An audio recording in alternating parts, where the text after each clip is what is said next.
Bienvenue dans cette séance d'hypnose pour booster votre énergie.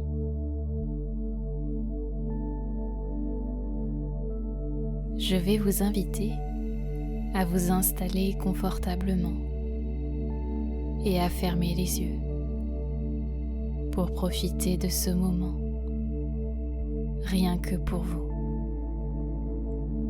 Peut-être que vous ressentez en cet instant une détente s'installer, ou peut-être un relâchement, du bas vers le haut, ou de haut en bas, comme si le déplacement du point de repère avait pour effet de supprimer les tensions accumulées.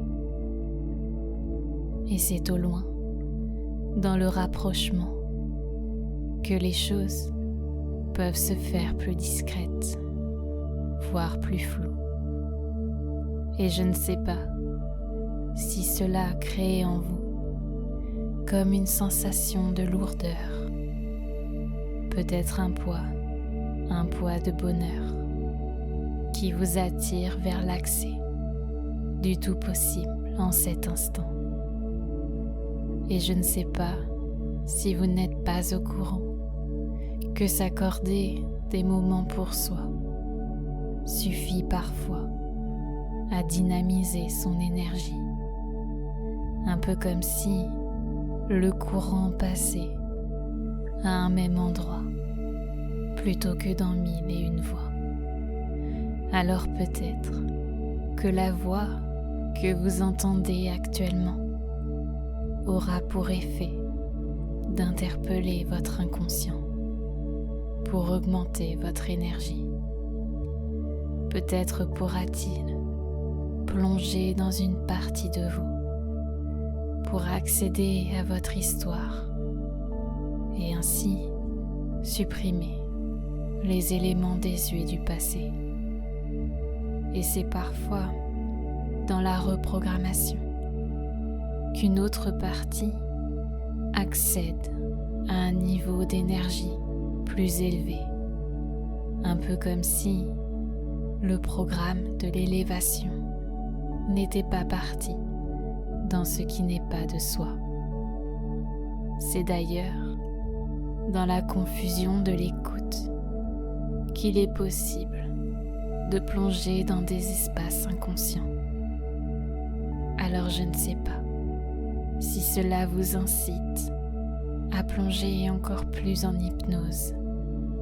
Ce que je sais, c'est qu'il semblerait que la détente invite à la recharge. Vous savez, comme lorsque l'on branche une batterie sur secteur, nous sommes invités à mettre sur pause nos activités du moment avant de pouvoir en profiter pleinement. Et c'est d'ailleurs dans des activités comme celle-ci qu'il est possible de reprendre le pouvoir sur sa vie. Parce qu'il arrive que certains se perdent en route, ne sachant plus quel chemin emprunter. La voie la plus douce pourrait être celle menant au bonheur. Vous savez, celle qui invite à la joie et au plaisir. Parce que l'activité joyeuse est souvent choisie parce que nous en avions envie. Et je ne sais pas si vous n'avez pas remarqué que le mot envie peut être interprété de deux façons. Comme si l'envie nous faisait prendre conscience que nous étions bien en vie. Peut-être que vous pouvez ressentir que vous êtes en vie, ou bien vous pouvez ressentir l'envie de l'être, car la vie peut être comme un doux parfum, un parfum du bonheur, caressant chaque parcelle de votre être, comme le bonheur entretenu par celle qui le côtoie déjà. Et je me disais que vous pourriez vous laisser porter par le bonheur, très loin ou peut-être partout, pour ainsi côtoyer l'énergie qu'il a à vous apporter. Et peut-être que les histoires qui vont suivre vont dynamiser votre inconscient par des moyens que lui seul connaît l'existence. Un peu comme si l'expérience de l'inconnu avait le pouvoir de rendre les choses conscientes. Alors je ne sais pas si vous avez compris ce que cela veut dire. Ce que je sais, c'est que l'histoire qui va suivre va vous apporter tout ce dont vous avez besoin en cet instant. C'est pourquoi j'aimerais vous raconter l'histoire d'un homme qui venait d'emménager avec sa nouvelle petite amie. Après 5 ans de célibat, il reprenait petit à petit goût à la vie à deux. Il avait pourtant bien apprécié ces quelques années en tête-à-tête avec lui-même. Il avait d'ailleurs profité de l'occasion pour laisser l'amour prendre un peu plus de place chez lui. Il était seul, certes, mais cet homme savait que l'amour était quelque chose qui se développait à l'intérieur de soi et non quelque chose qui venait de l'extérieur. Alors c'est comblé d'amour qu'il rencontra la femme de sa vie le 1er mars 2020. Et 16 jours plus tard, l'homme emménagea chez elle. Ils apprirent à vivre ensemble pendant 55 jours, 24 heures sur 24, 7 jours sur 7, comme tous les Français à cette période-là. Et il faut dire que tous les deux n'avaient pas vu le temps passer. C'est comme si cette notion avait disparu de leur esprit, parce que l'amour a cette particularité de mettre le temps en suspens. Mais le 11 mai, la fin du confinement sonna, et l'homme de notre histoire remarqua que sa bien-aimée se levait tous les matins à 5 heures. Ce rituel ne changeait jamais, même les samedis et les dimanches. Un matin, alors qu'il était 5h43 et que l'homme n'arrivait pas à se rendormir, ce dernier décida de se lever pour voir ce que sa compagne faisait. Il la vit dans le salon, sur son tapis de yoga, en train d'enchaîner les postures du cobra et chien tête en bas. Au bout de 5 minutes, elle remarqua sa présence et son amoureux en profita pour lui demander depuis quand elle pratiquait le yoga quotidiennement. « Oh, depuis que j'ai 6 ans. » 6 ans? Oui, c'est une tradition à la maison. Ma grand-mère est d'origine indienne et elle a élevé ma mère avec ses traditions. Et ma mère a continué avec moi. C'est génial. Ça doit vraiment te plaire le yoga? Pas vraiment, non. Alors pourquoi tu continues à en faire si ça ne te plaît pas? Eh bien, je ne sais pas vraiment. Je ne me suis jamais demandé si je devais arrêter ou non, parce que j'en ai toujours fait depuis que je suis petite. Oui, mais maintenant tu es une adulte. Si ça ne te plaît pas, tu peux choisir d'arrêter cette activité. Peut-être que ta mère et ta grand-mère aiment le yoga, mais tu n'es pas ta mère ni ta grand-mère. Tu es toi. Et c'est drôle, parce qu'à partir de ce jour-là, d'autres habitudes léguées par ses ancêtres avaient disparu chez elle, un peu comme si son inconscient avait décidé que c'était le bon moment pour supprimer les fidélités inconscientes. Et peut-être est-ce le bon moment pour vous aussi, pour supprimer les fidélités inconscientes qui sont en vous, car il arrive qu'en supprimant l'ancien, de l'espace se crée pour accueillir l'énergie que l'on a besoin dans la vie. Et quand la première histoire se termine, c'est la deuxième qui prend place. Et souvent, nous sommes tellement concentrés sur celle-ci que nous oublions celle d'avant. Et la petite fille de cette histoire trouvait cela tout naturel d'oublier l'histoire précédente, parce qu'elle estimait que l'histoire qui était présente en cet instant avait beaucoup plus à lui apporter que celle qui était révolue. Mais notre petite fille sentait que quelque chose clochait chez les adultes, parce qu'elle les voyait très souvent prendre une expression bizarre sur leur visage. C'est comme si, en l'espace d'un instant, leur âme avait quitté leur corps pour visiter des vies différentes. Alors elle décida de mener sa propre enquête pour comprendre ce qui se passait dans leur tête. Et le mercredi après-midi, alors qu'elle était chez sa mamie, elle vit cette dernière assise sur le canapé, sans bouger. Ses yeux fixaient le sol, sans avoir l'air de le regarder pour autant. Alors la petite fille fit 3 pas de danse, et aussitôt, le regard de sa mamie s'illumina. « Tu étais partie où, mamie ?» Sa mamie rigola, et elle lui dit « Dans les nuages, ma chérie. » Et quelques jours plus tard, elle surprit sa maman faire exactement la même chose. Elle ne bougeait plus, et son regard fixait le sol, sans avoir l'air de le regarder pour autant. Alors elle fit 3 pas de danse pour la ramener à la réalité. Et elle lui demanda ensuite où elle était partie. Sa maman lui répondit exactement la même chose que sa mamie. Dans les nuages, ma chérie. Et c'est fou, parce que son papa, sa maîtresse, sa prof de danse, son tonton et sa tata, tous répondaient exactement la même phrase. Elle savait maintenant ce qui clochait chez les adultes. Alors elle décida de leur écrire une lettre à chacun. Chère maman, cher papa, cher papy, chère mamie, etc., etc. J'ai quelque chose à vous dire de très important. Je sais pourquoi vous êtes triste de temps en temps. C'est parce que vous visitez les nuages. Ne pensez-vous pas que si vous êtes ici sur Terre, c'est pour profiter un maximum du temps présent. Si vous êtes toujours dans les nuages, votre corps est triste de vous voir tout le temps là-haut.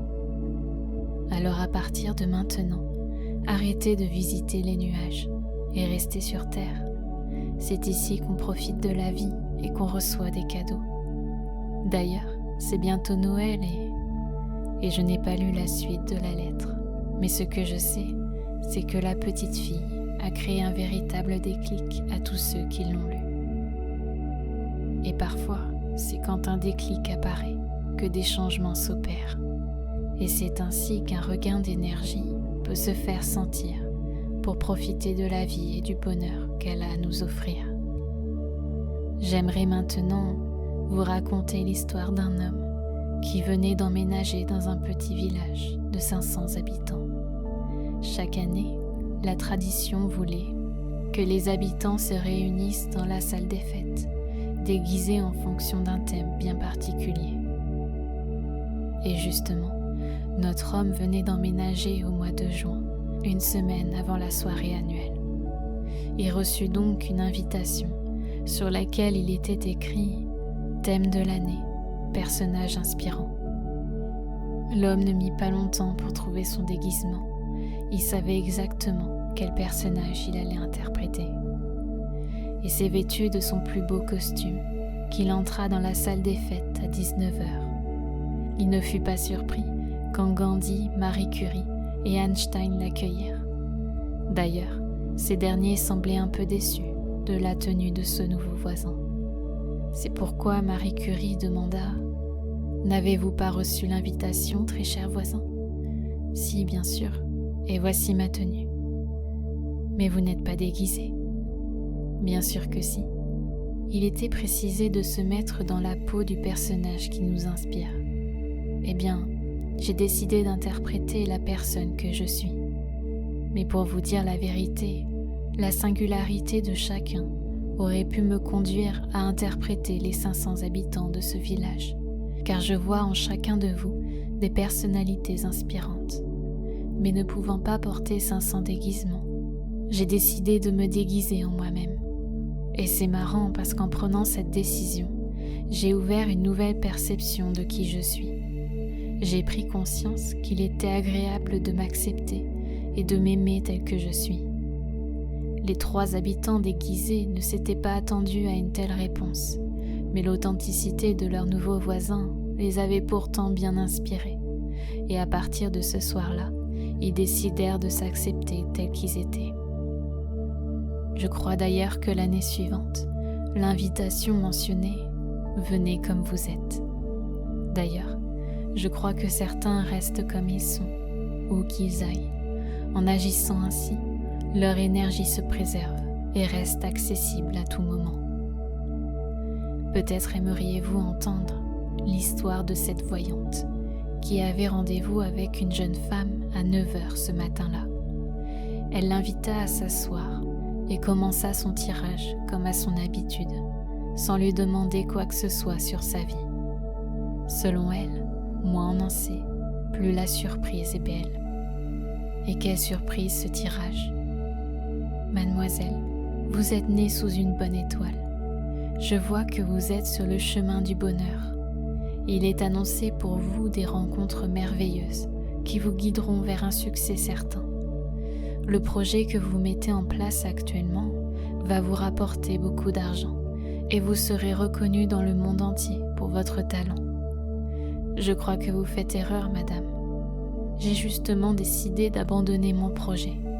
En effet, le livre que j'ai écrit a été refusé par 10 maisons d'édition. Elles m'ont toutes répondu que je devais prendre un autre chemin que celui de l'écriture. Je pense qu'ils ont raison après tout. C'est dit refus, ça dit bien ce que ça veut dire. Pourtant, mon tirage est formel. Votre projet sera un succès. Désolée, madame, mais il est temps pour moi de redescendre sur terre et de me rendre à l'évidence. Je vais reprendre mes études de droit que j'ai abandonnées il y a 2 ans et rattraper mon retard tant que je le peux. La jeune femme partit et la voyante n'entendit plus parler d'elle pendant 8 mois. Parce que 8 mois plus tard, elle reçut un colis dans lequel elle découvrit un livre et un message de la jeune femme. Elle lui expliqua qu'un jour, elle avait discuté de son livre à sa professeure de français, qui voulut le lire par simple curiosité. Et elle l'avait tellement aimé qu'elle envoya une copie à son frère, qui était éditeur. Et je vous laisse imaginer la suite. La voyante n'était pas surprise de cette nouvelle. Elle en avait entendu des centaines comme celle-ci, parce qu'elle savait que ses clients étaient toujours sur le bon chemin et qu'il suffisait de changer de regard pour prendre conscience que chaque étape nous amène vers la réalisation de nos rêves. Et je ne sais pas si vous aussi, si vous avez des rêves plein la tête. Je ne sais pas si ces rêves vont se réaliser ou s'ils ne vont pas ne pas prendre de forme dans la réalité. Ce que je sais, c'est que votre inconscient sait comment y accéder. Et c'est parfois dans l'acceptation de ce qui est et dans la confiance du tout possible que le chemin s'éclaircit, comme si le regard changeait pour observer les espaces, comme si le regard supprimait de son champ les blocages pour observer uniquement le bonheur dans l'étirement. Et c'est alors que le flou s'éclaircit et que l'énergie prend sa place au bon moment. Alors je vous invite maintenant à imaginer que votre énergie, c'est comme un vélo de course qui serait resté au garage pendant longtemps. Je vous invite à vous munir d'une pompe et à remplir les pneus d'air, comme votre corps pourrait se remplir d'énergie. Et voilà le vélo prêt à être utilisé, tout comme l'énergie présente en vous. Car oui, vous êtes dès à présent rempli d'énergie, une énergie que vous pourrez utiliser à tout moment de la journée, une énergie de joie, de bonheur, une énergie qui vous remplit à chaque instant. Parce qu'en s'accordant des temps de pause, l'énergie est toujours présente, comme lorsque nous sommes en activité. Imaginez-vous d'ici quelques heures, heureux de constater que cette séance vous a dynamisé. Ressentez la vie et l'énergie circuler en vous. La séance va bientôt se terminer, mais votre inconscient va continuer à faire tous les changements nécessaires pour votre bien-être. Vous pouvez maintenant réunir toutes les parties de vous dans l'ici et le maintenant. Et quand vous serez prêt, vous pourrez rouvrir les yeux doucement.